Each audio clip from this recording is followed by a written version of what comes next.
Hey guys, I'm Karan Bilani from MobiScript, and today we're reviewing the Samsung Galaxy J7 Max, yet another addition in the J series portfolio.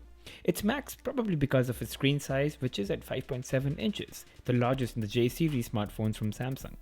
It's powered by a 1.6 GHz octa-core processor, 4 GB of RAM, and running off a 3300 mAh battery, which should be good enough to take you through the entire day, given moderate usage.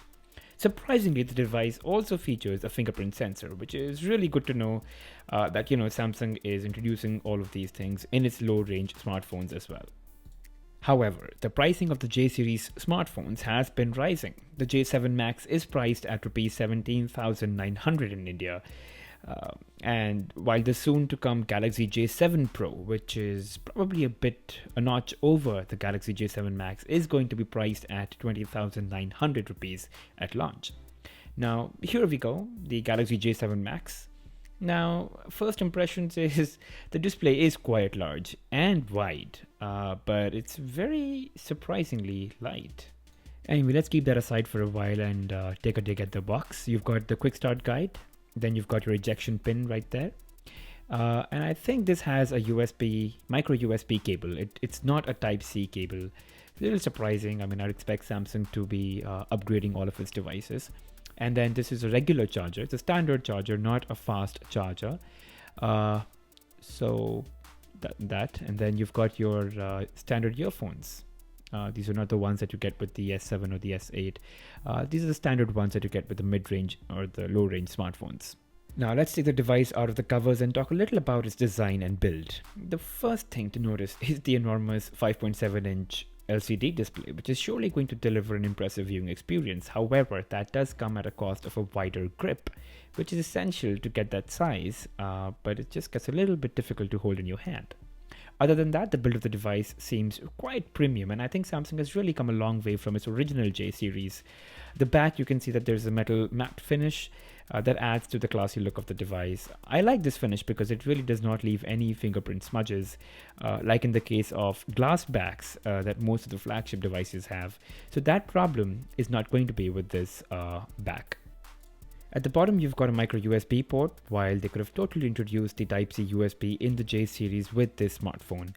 But anyway, on the left edge, you have the entire gamut, the volume rocker, the SIM card 1 slot, and a hybrid SIM card tray that has slots for the nano SIM card 2 and a micro SD card slot. And you can expand storage up to 256 GB with a micro SD card.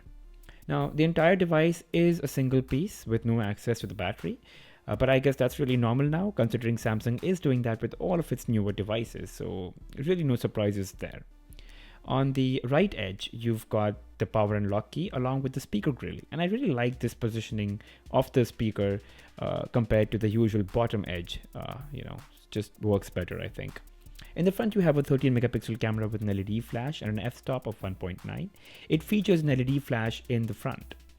At the back, you have a 13 megapixel camera with autofocus and LED flash, but with an f-stop of 1.7, which is pretty amazing and significant upgrade from the previous generation. You can get some beautiful macro shots with blurred backgrounds with this camera, and we'll talk about that in the video ahead.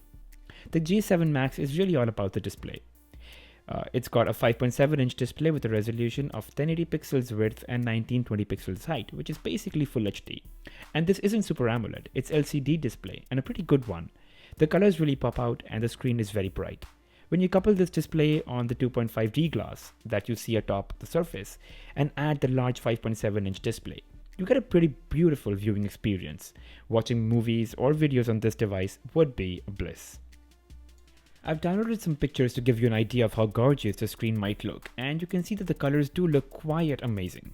The screen holds plenty of detail, and these high-resolution wallpapers really bring that out fairly well. I've picked high-contrast wallpapers deliberately to emphasize on the contrast. The J7 Max comes loaded with Android 7 Nougat and Samsung's latest Grace UI, a significant upgrade to its infamous TouchWiz UI. The device comes loaded with only some basic apps like the entire Google suite of apps, including the new and quite efficient video calling app called Duo. Try it if you haven't already. Then you have the necessary office tools like Word, PowerPoint, Excel, OneDrive, and so on.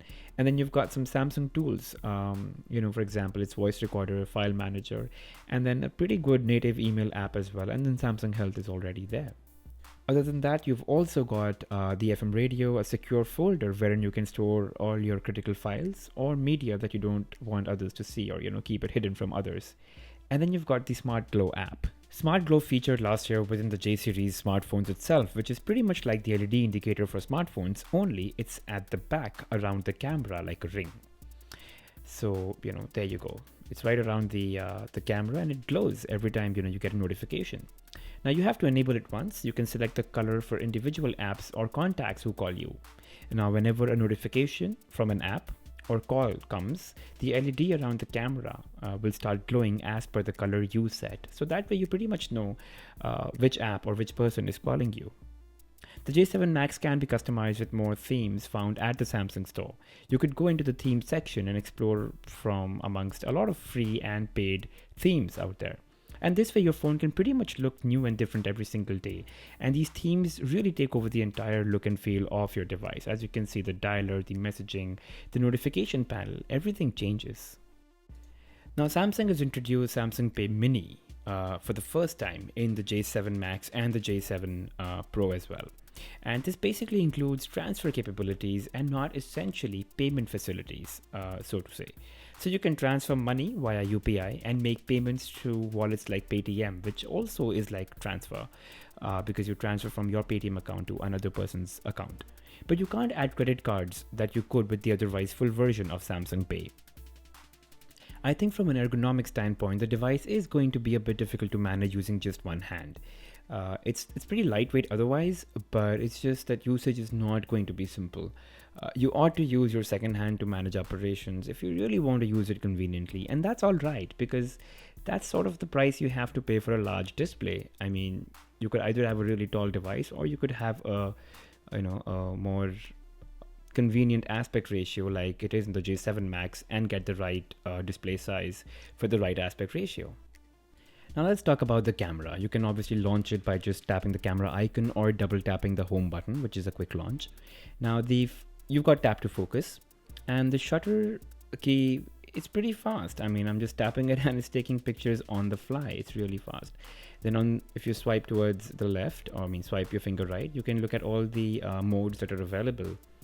And there are two new ones that you can see, the anti-fog and the social camera. Now, social camera is something that's interesting and has been introduced for the first time in the J7 Max. You'll probably be looking at it at more devices from Samsung.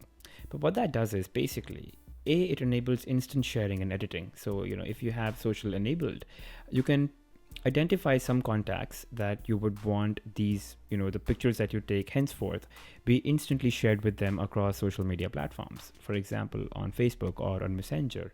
So you can do that. You can also do instant customization, which is you can apply, filters and stickers to make your pictures more fun. You can do that as well. And it also has AR, which is augmented reality. You can pretty much move your camera around and see places that are around you and identify them and go there.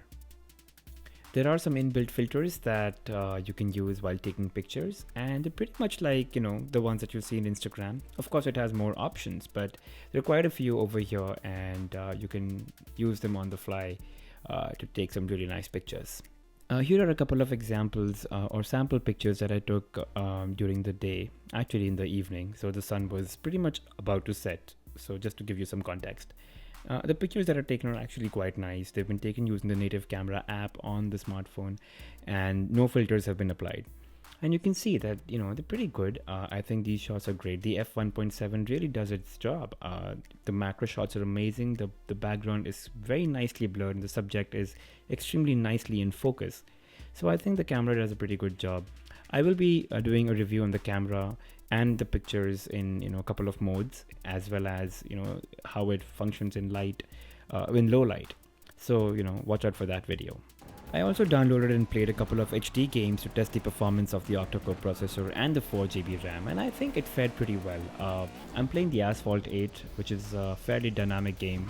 It's got pretty strong graphics, and as you can see that the game plays pretty flawlessly. There's no frame stuttering or any sort of skipping. It's pretty smooth, and it's reactive. The touch to response is pretty good, so I don't really see any sort of lag. It's pretty good. And I also tried and downloaded Modern Combat, which again is an HD game. And as you can see, I'm playing fairly smooth. There's absolutely no problem, no lag, no delay. I'm pretty enjoying my game here on the full HD display, and the colors are pretty good. It's pretty bright, and the smartphone has a pretty good display in terms of the size. So even gaming or any sort of video watching would be fun, and it is fun. As you can see that I'm having a good time here. Overall, I think the J7 Max is worth the price. The large screen, octa-core processing power, and 4GB of RAM puts it as a strong competitor to smartphones that have been leading in this price range otherwise. Especially Motorola, I think. The 3300 mAh battery would easily last you the entire day with moderate usage. And then you've got the f1.7 primary camera that can take some pretty good macro shots.